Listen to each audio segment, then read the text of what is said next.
You're listening to the AFTERBUZZ TV network, now the largest new media platform on the web, and your #1 source for after-show entertainment. Very good, Gene. Johnson.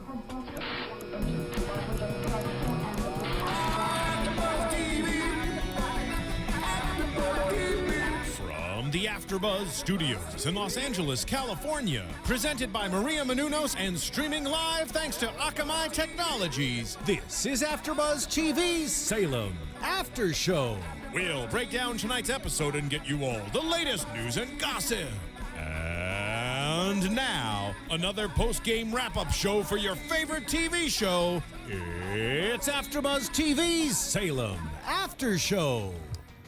Hey everybody, welcome back into the Salem After Show once again this week right here on AfterBuzzTV.com. Season 1, Episode 11, entitled Cat and Mouse. We've only got, after this, 2 more episodes left for the entire first season of Salem, so thank you for joining us again today.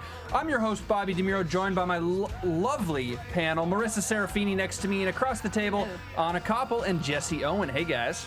Hey. Everybody excited to talk today about a little Salem? Of course. 2 episodes left in the season after this, so it's coming to a head. Oh, yeah. Luckily, we get a second season, though. Mm-hmm. Yeah, it's definitely winding down. You can tell, like, the tension buildup it's coming. It's coming. The climax. 2 words. Hashtag it's coming. Go. Speaking of coming, let's talk about some coming attractions here at AfterBuzz. Maria Menounos' new book is out, The Every Girl's Guide to Diet and Fitness, How I Lost 40 Pounds and Kept It Off, and How You Can Too. That is in stores, on Amazon, at Barnes & Noble, and all those good places. It's doing very well. We're very happy about it. But if you haven't picked up a copy, if nutrition and health and fitness and stuff is your interest, or you know somebody who might like it, this would make a phenomenal gift. Of course, she is the author of The Every Girl's Guide to Life, which did very well. This is kind of the second installment in that series, and it is doing very well too. You can pick that up online pretty much everywhere. So, or if you actually go to a bookstore still, you know, it's at the bookstore in a hard copy, like we have here. All right, let's talk Salem today, you guys. Let's start with John. John goes to trial, and a lot happens with him. We know. When we left last episode, we know that he was taken to prison, and we first see Increase meeting John in prison and then talking to Mary, ensuring that Mary has no feelings for John when they're talking in the street. Obviously, Mary still has feelings for John, and Increase knows that.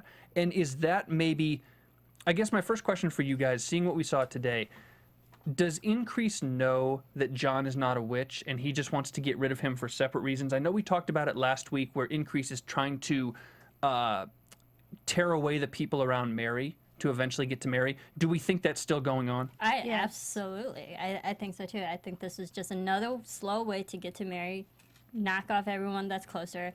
And also, I find it fascinating how John's one of the only people that actually had trial compared to everyone else who's been accused and didn't have the same right as John did. But we know Mary used her political influence in the community to, like, pretty much, put off in his imminent execution, I guess, to really delay this. Do you remember the story that Increase told Cotton about? He once had a friend who he was in the same situation, and then later that friend ended up killing 2 virgins as a sacrifice. Do you feel like that was a real story, or did he make that up? I don't trust anything Increase says, so no. I think he made it up. Okay. Jesse? I don't know. I feel like the story could be real. Maybe that's why he doesn't give anybody a chance. Like, anybody who's accused, automatically they're a witch in his eyes. But, it's interesting that he mentions that story, because I actually thought it was kind of true, because we've been saying that Increase has been right this whole time. He's very accurate with all of his accusations, and then we hear a story when he was actually wrong. So this might have been one of the situations that led him to the path where just accuse anyone and get rid of them. I can see it. I also think that if it were true, if Increase actually had this situation going on, we know a lot more about him in the sense that witches are his only life's work, effectively, because this happened when he was a lot younger, he said. And so from that point, from then to now, knowing how respected he is in general in the New World and the Old World, and knowing how feared he is, it's like he's just out looking for witches, and that's the only thing he does. He's not actually that much of a reverend, it would appear. So he's literally going, excuse the awful pun, on a witch hunt at all times. And when you start doing that, you're going to start making mistakes, and you're going to find witches when they're not there, and you're going to persecute anybody because that's just what you think you should be doing. You're going to see everything around a dark corner that shouldn't be seen. Hence, my point being, he's wrong about John, and I think if this were true, and if that story's true about his friend before, maybe he's going to be a lot more wrong a lot more frequently and just lash out and try to convict everybody because he doesn't know. And it's been lucky that he's been right so far. Yeah, and I think, the audience knows that John isn't a witch. So I like the fact that, he's accusing John of being a witch, but we're still having the 2-3 step process to make sure that he isn't. Well, do you think he's maybe letting his emotions get in the way because he sees that John has had this influence over Cotton that he maybe doesn't like? Because he did open with, there's a time where I wanted you as my son. That's who I saw you as. And okay, I feel like maybe that's where he's maybe coming from an emotional place because he doesn't like the sort of influence that he's had on Cotton. He doesn't like that he has this kind of hold on Mary, and he maybe doesn't like the sort of influence he has on the town. And I think that this might be an emotional thing for him, and that not that he necessarily thinks he's a witch, but he just doesn't like who he is. And especially because he might take it as like a personal betrayal because of who he thought he was. And to piggyback off that, I think you could be right. And to piggyback off that, it's also the idea of who John's parents are and how several of the selectmen voted not to go to trial with John out of the memory of loyalty for his parents. And Increase wants to be the big dog in town. And even though John, in Increase's mind, John is probably not comparable to him, though he is a threat of some level, Increase is probably thinking, you know what, he comes from this family, he comes from a respected family, people in town respect him. I need to cut out his legs from under him so that I'm the only one who's respected and feared in town. Absolutely. Yeah. Increase can't take competition. He's got to win, right? He has to win at all costs. Right. So, before we move on to some of this John stuff in the trial, one quick note. Michael Gardner spoke, our buddy. Working acting on Salem, he sent us pictures a couple weeks ago, and he said, I believe, yes, ma'am, twice to Mary when the scene came in where she was looking to go to the prison, looking to go into jail at night to talk to John. So said yes, ma'am, a couple times. It counts. It counts. It counts. Get It's paid awesome. more. More money. It's awesome. Made it through on the show and whatever. That was cool. So good for him. I know he's going to be tweeting about it, so we got to say something. But let's talk about Mary and John. She goes to the jail in that scene, goes to the prison at night, and offers to arrange an escape for him. Obviously still in love with him, obviously still has feelings for him, but he says, I can't escape, I refuse this offer, I don't want to run, I'd rather die here. And interestingly says, at least in my point of view, the thing about Giles Corey, and says, now I know why Giles Corey didn't fight back, I don't want to legitimize this at all. And this is the John we saw in the first couple episodes coming back. Very level-headed, very skeptical, very normal in an unnormal world, normal in a bizarre world, and he's doing it again here, and he's like, all the rest of you are crazy. I'm not only going to not fight the crazy, I'm going to step so far back from it, you can do whatever to me, but I'm not going to acknowledge it because it's only going to make the hysteria worse. Yeah, exactly. I think it's that, if he acknowledges all this hype that's going against him is pretty much making his enemies win. And that way he's not giving them the satisfaction. And I think that might be another, way he's fighting this. His emotional battle be like, hey, I'm not going to give you that satisfaction, do whatever. And considering the background he came from, and we don't know his whole story, and we saw in previews for next week that there may be something with Indian country with him or whatever, but considering the violent background he came out of, I don't think anything physical that can be done to him really scares him that much. Yeah, and I think it's also, if he does fight, if he is resistant, that would make them fight back and push back even harder. Yeah. So if he doesn't put up a fight, and maybe it would make everyone who's accusing him, reconsider, hey, he's not fighting, he is, maybe probably not guilty, then they would back off on their own. Although, what did detectives say? Detectives say that when a not guilty person gets arrested, they'll rant and rave in their cell, and when a guilty person gets arrested, they go to sleep. So maybe John not fighting actually may be a sign of guilt, depending on how you look at it, even though we know he's not guilty. Maybe. I think the only way to get out of these situations in Salem, it seems, to either be a drunk or an idiot. And John is neither of those things. Or lie and do what Tituba did and start dropping names. Right. I don't think John would drop names. Oh, definitely not. He wouldn't throw anybody under the bus. But, I mean, even though this episode's about him being tried and all that, like, let's be honest, like, John's not gonna be convicted as a witch, Right. you know. You think Cotton can defend him? Oh yeah, definitely. I mean, they're not gonna kill John. Oh, I don't know that they'd kill. Maybe something else will happen, but you think Cotton can defend? I know we don't want to get too far into predictions, but I don't know if Cotton's got what it takes. I don't know. I think he'll actually I'll go ahead and say my prediction. Cotton will prove to his father that, you know, he knows more about it and he can be a strong-willed man. And defend John for it. Okay. Well, let's talk about that trial with John, because he goes in front of the selectmen. Of course, in Salem, it's not 7 selectmen or 9 or 11 or 15. It's 13. Because why not, right? Unlucky 13. It can't be another 13. odd number. It has to be 13. How about George Sibley coming back, and when he votes, he spits?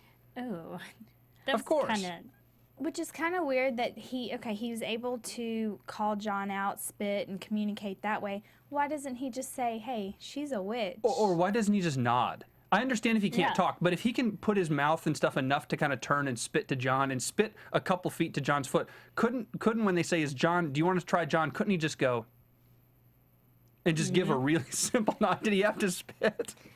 I think they had to make it visually graphic for all of us. But, And the metaphor of spitting on his shoe. oh, absolutely.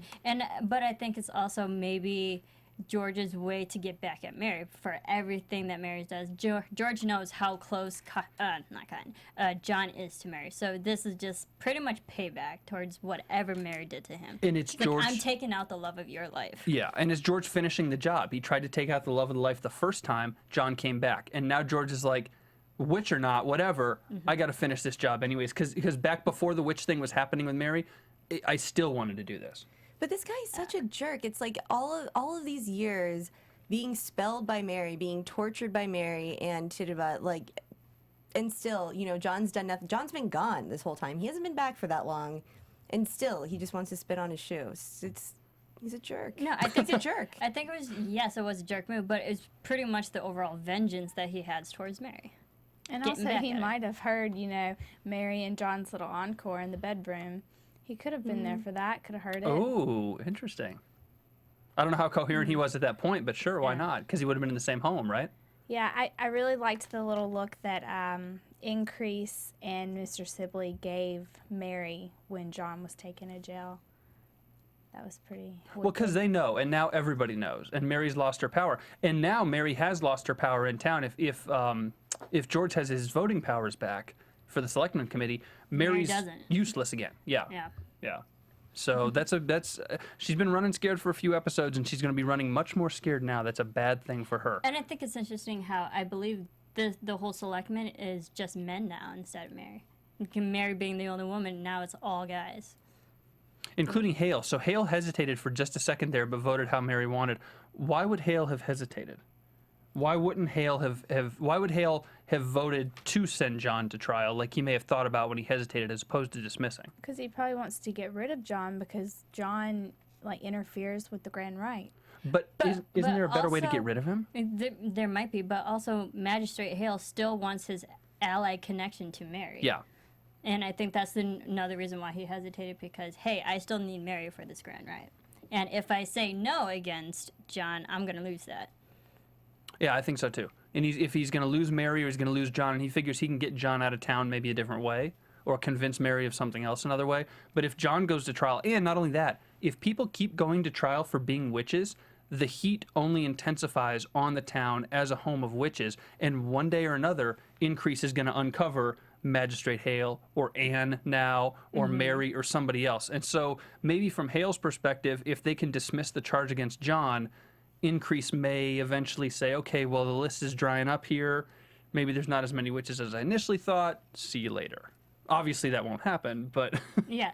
And, you know, knowing, not to jump too far ahead, knowing that Hale is, he said it, a witch, and knowing that John isn't, then, you know, I think that's another reason, hey, I'd be calling myself a hypocrite if I said he's a witch and then really I'm the witch. And he knows better not to say yes to John. Yeah. Now, the last focal point of John's trial, or John's pre-trial or whatever, that we should discuss in this episode, and it's more of a Cotton and Increase story, but how about Cotton coming in and confronting Increase while basically delivering a sermon at this event about witches and stuff, and Cotton kind of calling him out and flipping the tables, and Increase got very, very, very defensive for the first time we've ever really seen it. I thought it was awesome because, I mean, basically, what he said was true. I mean, Cotton's like saying, oh, you're the person sitting next to you, people in your family, they could be witches you don't know. And he basically said, well, what other form would the devil come in than the Lord's cloak? You know, he would be a preacher to hide himself. So, I mean, I think he just got mad because, you know, he got slapped in the face with the truth. It's going to be interesting to me to see if Increase takes that literally or metaphorically. And what I mean by that is if he takes it literally and thinks that Cotton is accusing him of being a witch and there's a battle between Increase and Cotton, or if Increase takes it metaphorically or whatever you want to say and sort of gets the message and says, okay, Cotton, I understand what you tried to do there. Your point is anybody can accuse anybody, and if it's convincing enough, anybody can go to trial, so I need to be more careful with my accusations. I don't know which way he's going to take it, considering that Cotton and Increase are now directly fighting each other over this John thing. In front of everybody. Yeah, in front of, that's a good point, in front of the entire That was a very town. public Yeah. accusation. And Increase was defensive from the start. Cotton walked in and Increase said, don't give him your attention, don't get a rise out of him, whatever it was. So Increase knew from the start something was coming. And to me, if I'm sitting in town in a pew right there listening, I'm thinking, wait a minute, this guy Increase was real cool and real tough and had everything under control. What's he trying to hide now? And, you know, having Cotton being his actual son and actually family related, that people might actually believe him because he has a deeper connection than anyone else would. He knows Increase better than anyone. And Increase even said that. He said, you know me well. How well do you know John? So Yeah. And Cotton's been in town a lot longer than Increase, has established relationships with townspeople that we haven't seen on the show, but I assume it would matter in that situation where if you're an average townsperson, you may trust Cotton a lot more than this newcomer Increase who's been here wreaking havoc. I don't know. Absolutely. Can I say that it was pretty disgusting how Increase was like, now that your whore's gone? I thought that was a low blow. I know, we're still sad about Gloriana. I know. It doesn't look like So she's haven't coming seen her. back.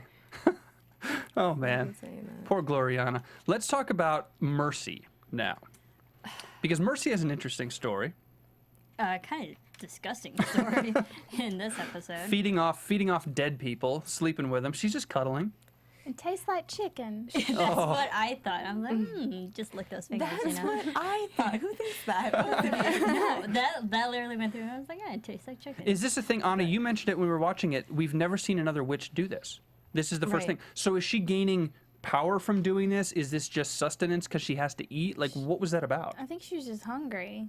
But she was snuggling with them. I think it's like literally her consumption of magic and how she's really embracing it all, and to the point that she's actually literally eating it, and then she enjoys it. She gets a high out of it, and I found it interesting how she was like spooning with that one guy among a pit of dead, naked women, and that guy was the only one that was clothed. Did you find that weird? I didn't notice that now, but I thought that the reason why she was like spooning with the guys because she was trying to hide, basically. Like if someone were to come in the woods and find her, like she No. was hiding. I don't think she was hiding. She was getting comfort out of the dead people. She was just there for literally enjoyment. I took it as, you know, I've seen witches depicted as having, you know, different powers, and some of them like necromancy, and that she seems to really connect in nature and perhaps with the dead, and because she just seemed really, as you said, Marissa, comforted. She was like a little girl there, and just seemed sort of safe and happy. Secondary question on this, and I didn't get a good enough look at it, and it probably wasn't, but was that Emily's dad? I thought it was. I thought it was, yeah. But wait, no, her dad got everything ripped off. I think it was the guy that, well, no, his face got ripped off. So who was that? Is it- Maybe it wasn't a specific person. Maybe it was just a guy. But I thought for a second, could it be Emily's dad and there's something personal there because she contributed to his death or something? Or maybe it was just a human. I don't know. I thought it was Emily's death because it might have been on some level of guilt, too, that, you know, she was in a way responsible for his death, too. So I think it was just her trying to comforting herself by hugging the dead person. But he had like limbs and stuff ripped off. I'm pretty sure this guy had arms. I don't know. It was hard to tell because he was close. Because he was on one side too, so maybe the limb that was ripped off was the side he was lying on. Because he did have an arm on the top side. You're right about that. But I don't know. It was hard to tell in the jumble of Bodies. pieces of body parts. But Mercy too. So she's in the forest. Or Increase, not Cotton. Increase goes looking for her with Isaac. We'll talk about him in a second as it comes. But the more I see Mercy, and we've talked about her a lot as a witch and kind of out of control and kind of a psycho and very violent prone, much more than any other witch, I wonder, and I don't know, so I'm of course speculating, and we haven't seen anything to this effect, but did Mercy get like a bad strain of witchcraft? When she was brought in by Mary and them, was she brought in incorrectly or something? And she is so much more out there and a little more violent and a little more crazy than the rest of them, and everybody else is measured? Or is it just because she's a teenager still? Well, before she was brought in, she was violently tortured by the witches, and she's a teenager, and the devil only speaks to those in the struggle in the first place. So she has all of those things working against her. Trifecta. Yeah. And she's a witch. So She is a all witch. of those things. And also, you know, Mary and Tituba, they didn't have the best homecoming and the initiation process for Mercy in, you know, starting her whole trail of witchcraft, that she's her path. But and I think it's just another thing that, like, she wasn't brought in correctly, and she is mentally unstable. And So I guess that's what I'm wondering. Rogue. She goes very rogue. If you're not brought in correctly, does stuff like this happen? You know, or is it just Yeah. because? And Mary and Tituba, they weren't fully dedicated to Mercy. They brought her in for an ulterior motive and darker purpose, and they weren't fully embracing Mercy as a pupil. Yeah. And Mercy didn't come in that willingly. She didn't embrace it like the other witches seem to have embraced it. Yeah. Do you remember? Mercy wanted to be a witch. Yeah, she definitely wanted to be a witch. But remember, like, she kept getting possessed by the snake. Like, the snake kept, like, crawling into her throat. And she kept saying, like, no, not again, not again. And then there was some conversation about, like, you know, the only way to stop fighting this is to embrace it. And so, like, she finally did. But I think she went in, like, fighting against it, too. Yeah. Yeah. She's very conflicting. She is torn. very conflicting. And then she gets in this fight with Isaac. Well, Isaac wasn't really involved, but he was there. He gets in this fight with Increase, and Increase starts throwing knives at her, and she gets stabbed. So what are the rules with witches when they get stabbed like this? She's not hurt at all? She's fine? It seemed like she was fine. I thought you had to burn witches. Or Yeah. at least one way to officially vanquish them is burning. Yeah. And that was just a stab. I mean, look So at I think Nab. you have She to take cut her more. wrist, Yeah, like, she Yeah. lived. You have to take more extreme measures to really off a witch. Which wouldn't Increase know that if he's going into the forest to track down Mercy? Wouldn't he think, I know I have a knife for my protection maybe, but like I can't just stab her, you know? So when he Yeah. throws the knife at her, But he wasn't looking to kill her. He was looking to bring her back with him to... I agree, but like it still wouldn't incapacitate her. If a stabbing isn't going to do anything for a witch, it's like why? And it's also interesting how Mercy didn't die as fast, because she, being so new to the witchcraft, you think that she might be weaker, but it shows just how powerful she has become in the last few weeks. So she is really a witch, and we don't know the extent of her powers and how powerful she is. Yeah, and we do see in that fight scene with the knives, with the weapons, she doesn't get up like a human. She gets up supernaturally like a witch, and she sort of floats back up every time and kind of floats back and forth or whatever. So you can see powers or whatever point that is, you can see the supernatural in her come out. I feel that was like the devil's influence. Well, and she's now, I mean, Cotton already knew, or Increase, excuse me. Increase already knew that she was a witch in his own head. Little did he know he was probably right. But now she's totally outed herself in the way she's moving around with him. A human couldn't float around like that. There's certainly something there. So he knows that's there, so he's definitely going back. He won't be going back with Isaac, though. Poor guy. No. Well, he did actually bring Isaac back. No, the second, I mean later, in a future episode. okay, yeah. He won't be going back with Isaac again, because Isaac wore it on this one. Can I say a part of me, like, really, really wanted, like, after Increase turned on Isaac, I was hoping that when Mercy was there, Isaac would have helped defend Mercy. Oh, and just killed Increase. Yeah, I really wanted that to happen. But I liked how Increase was very intuitive in that situation. It's like, why is he helping me? Why is he saying this is all for me when he really detests him? Yeah. So, I mean, that was good on Increase to pick that up. And it's smart on Increase to pick up, God love you, Isaac, you're an idiot, man. The character, not the actor. But he's not smart enough to do anything on his own, to think deeply. He's kind of just a useful guy. And Increase knows, wait a second, would he really go into the forest for anybody? Me or whomever else? He wouldn't go into the forest for anybody, so somebody's feeding this to him or somebody's prodding him to do it, because he wouldn't think that far ahead to chase a witch into the forest from me. Even if he liked me, he probably still wouldn't do that. Yeah. So, Exactly. okay, let's talk Mary a little bit. Or excuse me, let's talk Anne and Hale. Anne and Magistrate Hale first, because I want to get to Mary at the end. Anne, what do we say? She's a witch. She's a witch. She's a witch. Yay! Are you happy about it? Yes. So now she'll calm down and then join them, and you know, all good things will happen. She'll be a good witch. She'll be like Glinda. Yeah, I'm sure she will. She'll be like Sabrina. Magistrate Hale is not good. That's what I was thinking.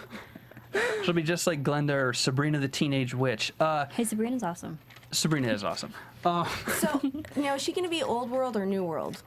New World. Well, no, wait a second. That's a good question, because Magistrate Hale comes from the old world, and she was not brought into witchcraft. It was passed down to her. And it's not even like, maybe this is a distinction without a difference, but it's not even like she's a true witch. She just has the powers in her. So the powers come from the old world. Yeah. And I don't know if she needs to go through an initiation process or something to understand it or whatever to get her like witch certification card or whatever it is, but the powers are in here from the old world, so I don't know what that means. But also, I mean, she might have inherited powers from the old world, but she has the awareness of everything that's going on. And she is, I feel, deep down a good person. She would use it for the better. She would use it for good, not for evil. So she's like a Renaissance witch. Yeah. Can I both, throw a monkey wrench into you guys right now that I just considered? I didn't even think about it when I was watching the episode. What if Magistrate Hale, in the final scene telling her that only people with powers can access the mask, guess what, you're a witch? What if he's lying to her? Because if he tells her that you are a witch, only people with powers can access the mask, guess what that's going to prevent her from doing? Telling Cotton or Increase. Exactly. She will never go to Increase if she is part of the witch team. But the mom was like, you need to tell her the complete. Like, Maybe something else. Maybe that was a red herring and something else was the full story. But you're right. Well, spoiler alert, though. And spoiler alert, guys, seriously. Yeah. If you didn't watch previews for next week, the previews from next week suggest. Her eyes go red and all that sort of Yeah. stuff. Yeah. So. which is Maybe. crazy. Like she and might which, be. you know, okay, another prediction. What if Cotton sees this happening and wants to protect his new love? You know, Is she his new love, though? He's a sucker for gingers. Yeah. That's a quote of the after show. I think honestly, I think he's just lonely. I think that because he wasn't even really that upset that she turned him down. He's like, nah, next. I think he's lonely, and I think he's at the bottom of his barrel, and he's like, I tried. I tried. Yeah. I can't do right. anything else. That's what Yeah. it is. Yeah. Just another failure to add to the list. Oh, Which was sad. I mean, but I thought she wanted to be with Cotton. She's Oh, she was playing him. She was playing him. no. She's played John, because we've talked about an interest with her and John before. She's playing like an adult, and she's like 15 years old. So Very nice. she came to win. I don't know. Anna, you're right about that because of previews next week, Hale is probably not lying to her. It would be interesting, though, because it would certainly keep her away from Increase. And either way, truth or lie, him telling her she's a witch, she's not going back to Increase now. So that trail has gone cold because she's part of it now. You know, what's crazy is thinking back, like, you remember when Mary put that spell on Anne and, like, she was choking and got really, really sick? Like, like, can other witches do that to each other? Like, this kind of spells? That's what makes me think that, like, Anne has the powers but doesn't have... but she doesn't know how to harness the power. Yeah, the ability hasn't come in yet. She hasn't learned or been taught or whatever. That whole initiation process hasn't happened like it happened with Mary, like it happened with Mercy. So maybe until then, she can still be affected or she gets affected more. I'm just curious, if Mary knows as much as she does supernaturally, wouldn't Mary or somebody else be able to sense that Anne has some kind of power going on? I don't know, but I know that now that I think about it, the devil made that remark whenever Anne got into put on the mask and came in and it got dark. He was like, "Oh, you've come home, my child." Yeah. Finally. Well, I think her powers are very dormant right now. And it takes a lot to actually have it come out, so probably we'll see that if it gets into prediction territory. But I want to talk about Hale and his backstory. Yeah. I thought that was interesting that, he was 8 years old and he saw his parents burn in front of him. I mean, that's got to be traumatizing. And I think it was that moment where he first realized he has supernatural powers and witchcraft. It made me think of, I don't know if you ever watch X-Men, but the mutants, when they get their powers, it's periods of heightened emotional stress, and that was very stressful, traumatizing time in his life, which came about his powers. How old was Tituba when she got her power, when she saw the red eyes? She was between 8 or 10. Young. Yeah, Yeah. probably around the same age. Yeah. And the same idea of being an orphan or losing her parents in some way. So Yeah. absolutely. And emotional stress, yeah. Yeah, and hey, who else on this show is an 8 or 10-year-old who has lost his or her parents in some way, wasn't talking for a while? John's new buddy? Yeah. Steven. Steven. Oh, yeah, Right? we haven't seen him in a while. We haven't seen him in a while. I'm not sure we're going to see him again or whatever. And this is a very far down the road, hey, season 2, how you doing prediction, but maybe that's another situation like that, and you've got young witches in the brood. I don't know. Maybe. That is true. Huh, I thought it was really interesting too how Tituba and Mr. Hale came over in the same kind of condition. The plague. I don't know if Tituba survived the plague, but he survived the plague. And he was the one who then bought and sold her in Salem. So he came over on his own in that condition, and then remember the flashback we had last episode or 2 episodes ago, he was the one who kind of brought her and sold her and kind of ushered her into it as sort of a mentor, a father figure in the witchcraft. And Tituba survived the plague. She's still alive. Yeah. Well, yeah, but I didn't know what sickness was going on while she was coming over. Right. There were rats on that ship. Well, I'm probably around that time was like smallpox and any type of probably hepatitis, anything. I can't even imagine being on a ship at that time, anywhere for whatever reason, just being somewhere like that for a month or two over. Ugh. Heck no. And in small confines like that, no. Just can't even. I don't even know the words. Ugh. Okay. Moving on. Let's talk Cotton. Cotton Has a chemistry set in his room. He does. It looks like he has I always think, oh, Cotton's gotten into chemistry, but then I realize he has botulism waiting to happen is really what it is. He's all these little bottles of whiskey, which I don't know if he's making himself or not, but sorry guys, I don't know why I brought us right to here because it's been on my mind. But he has all these little bottles of alcohol all over the place, which I don't think they sell. I think he's taking them. You know what he's probably doing? He's probably taking them from airplanes. That's probably what he's doing. Right? You know those little bottles they give you on airplanes? Time traveling, That's definitely what it is. That's going to go with that as a fact. Cotton and Increase at each other's throats again, although today we should have seen this coming. I think this is one of those things you were talking about, Marissa. We should have seen it coming. But thank goodness Cotton finally actually stood up to Increase. Not only the public thing when Increase was delivering the sermon about John's trial, but also in private when Cotton came to his door late at night and said, I'm going to defend John. Cotton finally has a friend in John. They've been buddies for a while now. And His Cotton, only friend. his only friend, and Cotton is now going to draw a line in the sand. I would hope, he said it, so I hope he does it. And he's going to defend John and in his own way become a man. And first of all, sober up too. I hope. I mean, he has to be sober in order to be legit to have a fair trial and stand off against Increase and his father. Yeah, well, they're the same person, but yeah. So when he says defend, does that mean he's going to be John's attorney now? Pretty much. Lawyer, Wow, yeah. he's trade of all kinds, right? Mather versus Mather. I think that actually is going to be right up his emotional alley because he's incredibly well educated. He's very book smart. So if he can pull it together and sober up, he's going to be able to out-argue 100%. anybody. 100%. And this is Increase bullying people. Increase gets physical. He got physical with Isaac today. He got physical with the captain of the ship. He's been physical a lot. And when Increase doesn't get his way, he sort of imposes his will. Well, guess what? In a public trial, in a public courtroom in this thing, Increase can't just go beating up Cotton if he doesn't like what's going on. I'm sure he might. I'm sure it'll get physical, but you can't really do that. And so this is an opportunity for Cotton to outsmart his dad. His dad wanted a man. His dad wanted a boy to become a man. That's why he wanted John Alden in the first place. He wanted more of a man who was more respectable, and he got Cotton. Cotton is a book smart, kind of nerdy guy, kind of lost in his books and not a real world experience guy. His books are going to pay off big time. It's book smart versus street smart. Yeah. Or street psycho. Or, yeah, that too. But it should definitely be an interesting face-off. Yes. I'm just ready to see Increase go down. Like, You didn't like that scene with him burning a bunch of 14-year-old girls? that was ridiculous. But we saw our girl Dottie. Did you see her in the back? Oh yeah, they were all there. Yeah, he got them all, man. But I thought there was more girls than that. There was 4 of them in that room. There's Emily, Dottie. I don't remember the other 2 names. Elizabeth, I think, was one. I think there were 4 in that room. Yeah. Yeah, in the room. But how many girls have there been? Because I thought there were more. I thought there was like Mercy's 6 minions, pretty much. Or I thought there were just 4, just but 4. around there. Yeah. Because whenever they attack the dad, Emily's dad, like Emily's standing off, but there's still There's like, a lot of Mercy them. wasn't even there, so there was like more. I thought there was always 4 girls and Mercy. So but like with all Emily together 5. and Mercy, then there would have only been what 3. 3 girls. Yeah.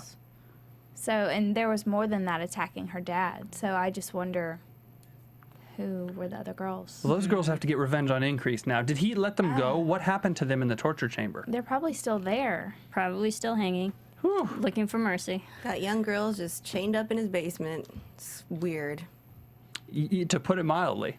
Yeah. It's crazy how mind possessed that they still are over Mercy. How they think that she's this brainwashed. great And person. that's so crazy thing is they don't even have reason to think it. They don't understand all of Mercy's powers, and they don't understand maybe how they manifest themselves, but they've already killed for her. But it doesn't appear that they literally know that she's a witch and there's witches in town. We haven't seen a scene where Mercy has told them any of this. So it's like Mercy's almost a cult leader at this point. They also have a weird idea of loyalty because they're standing there like Mercy's gonna do this and she's gonna do that, but She'll come for us. if they're really loyal, they wouldn't be selling her out like that. Yeah. I think. Well, they didn't give up the location. It was Isaac. that gave up the location. Well, so they were keeping it shut and still being scalded with the water. Yeah, but they could deny that she's a witch altogether. I think Increase already had his mind made up so much that for them to deny it would have been just wasting everybody's time. And also we saw, and I believe in last week's episode, Increase already knew that Mercy was one of the accused people by Tituba. And so because he talked to Mary and be like, hey, Mercy was one of the names too that Tituba gave me. And then we saw Mary saying, Mercy's not in right now. So at this point in this episode, Increase already knew Mercy was a witch. Now just trying to find her location. Yeah, and I also think that the girls have so much faith in Mercy and think that she has all these powers and that she can protect them that they'll say anything because they think that Mercy is literally going to come save them. Brainwashed. Yeah, it's weird. It's a weird cult situation, and I can't wait to see more of those girls. And maybe because Increase got the location from Isaac, maybe Increase let him go. I don't know. I doubt it just because they didn't give up any information, and he probably has in his head, I wonder if these girls are witches now. Or So he's just taking these girls from their parents, all of them. I know Emily doesn't have a dad anymore, but the rest of the girls just, boop, gone. He doesn't care. Well, I guess he doesn't. I mean, he doesn't care. Yeah. Interesting. All right, well, last thing, Cotton defending John. We talked about it a little bit, but a big last scene with him and with Anne being a witch and a couple good things to end with on the show. So the first question I have for you guys before we do news and that stuff is a little prediction-y, but is Cotton going to be successful defending John? Anna, you kind of said it already about using his brain, but how's that going to work out for him versus his father? Okay, it might get into predictions territory, but I think Cotton is really going to put up a verbal fight, and he's going to have more people in the town back him up. And therefore, the majority wins against Increase. I agree. I think actually that he's going to restore some sort of logic and reason into Salem in the trial because Increase only has to go with his crazy accusations and his and intimidation. And Cotton is learned. I guess we'll see. All right, hey, let's get into news and gossip. AfterBuzz TV News. All right, we all got a couple pieces today. I've got one quick one from monstersandcritics.com. They spoke to Stephen Lang, who plays Increase, of course, about his character, asked him about the characters he's played in the past, what Increase is like, blah, blah, blah. And Stephen Lang had a couple interesting things to say. First off, he defended Increase in the interview. He said, quote, "To defend Increase, I would point out that he has many admirable qualities. He's a man of his word. He leads from the front. He inspires confidence in his people. He is the head of security in a fundamentally insecure environment, and so he is a true hard ass." I wouldn't say confidence, more so fear. Confidence through fear. He is a Yeah. hard ass. I'll agree with him when he says he's a hard ass, but man of his word, okay. Yeah, Leads from out front, definitely. absolutely. Although it may not be good leadership, but inspires confidence. And the head of security, That's interesting. I can see that if you want to pick out all the good qualities of an asshole. Jesse Yeah. for the win. They also asked him about a little bit more about Increase and playing some of the other characters he's played in the past. Stephen Lang said, quote, "Increase is tremendous fun to play, highly intelligent, very passionate, very violent, and the most self-righteous character I have ever played." And here's an interesting quote. He says, "When I've played historical figures, Babe Ruth, Stonewall Jackson, I really try to capture the letter of the law, as it were. I want to get the personal history right, the walk, the talk, the way he sits on a horse." But he said these creators of Salem are playing so fast and loose with history that he is just having fun creating his own Increase. He's made him uber Puritan and almost Shakespearean in scope. So I mean, I would agree with that. And even those two previous, those characters in themselves, Babe Ruth, they were very misunderstood people. And not a lot of people gave them the respect and quality that they deserve. So, I mean, he brings that to his character. I believe, he's very misunderstood. A lot of people don't see it in his perspective, his ways. So, I mean, I think he's portraying it very well, though. And I will say, when you set a series in 1692, not many of us, save for maybe history professors, know a ton about the real Increase Mather. You don't have to be a baseball fan to know a little bit about Babe Ruth and kind of know some of the things he might have done or what he might have looked like because you've seen pictures. So when you play Babe Ruth in a television show or movie, you have to kind of stick to the letter of the law because it's a bigger focal point and more recent. When you play a reverend from 400 years ago, it's probably right on the creators to take so many more liberties because we wouldn't know the difference anyways. So have fun with it and have a little fun doing it and let the actors kind of go crazy, and Increase is crazy. Crazy. Right. All I right, agree. Jesse. Well, anyways, mine's on Stephen Lang as well. He will be in the upcoming 3 Avatar sequels. Wow. That's pretty exciting. Well, directed by James Cameron, absolutely. Yeah. Do we know what Yeah. character? No, he said he couldn't talk about it. Okay. So that's exciting. It's really exciting. So there's going to be 4 Avatar movies. That's the other news. I mean, I guess we knew that sequels were coming, but it's a lot of work for him. Oh yeah, but the first one was amazing. Anything James Cameron does is pretty much amazing. That is true. And, that would really spike his career, too. I mean, everyone's going to be seeing that, and he's definitely going to be in the spotlight for a while. Yeah. And I like his transition from, well, I'm sure he's gone back and forth, but, movies, having the career in movies and television, and that's a very solid career. Yeah. For sure. Oh, he's a good actor. There you go. Well, are you... Yeah, Okay. that's it. Mine comes from Michelle Harvey at Loreleilee, Loreleilee, the number 1. Michelle Harvey, we know her better as the flashing Puritan, and we have pictures. There she is. Ooh. Now, incidentally, Michelle Harvey is roommates with our friend Michael P. Gardner. Oh, there you go. So she sent me some messages. She's been on the show since the pilot. Said she auditioned to be one of the dancers in the goo orgy scene. Yeah. Okay. Yeah, everybody remembers that, right? But when they came back to film in January, they turned her into a Puritan. She has been that ever since. So we can kind of go through these pictures as I'm talking about it. The director said that they wanted a picture of her in a bikini, which she didn't have. The casting lady, Kate, pulled her. She told the casting lady she had black bra and panties, and so they took a picture. She found out she got the part a few days later. So she wasn't really sure like what she was supposed to do. But she was she knew that Shane West was going to be involved, and she kind of imagined that she was going to be like stripping in John Alden's room. So the day comes, and wardrobe gives her, we can go back because that's, gives her a cape, 2 pasties, a merkin strip, thigh-high stockings, and shoes. And she still doesn't really know like what's going on. So she says, so I had to pull the robe outwards to one side and keep one hand covering my private area. The director asked if I could take off one of the pasties so it wouldn't show. We did a practice run, nothing showed, just like it was supposed to. First take goes smoothly. Second take, director asked me to pull the cape out just a little bit more at the waist. Do the scene. After I passed Shane West, I looked down and completely exposed myself to him. Whoops. After that, asked for some double-sided tape. Oh well, it's just a boob. So there she is, and then if we can go through some more of these pictures, please. So there she is as a corpse, and that's Michelle with Brandon Braga, who's a writer-director, and there's she and Michael together. Our buddies. Our buddies.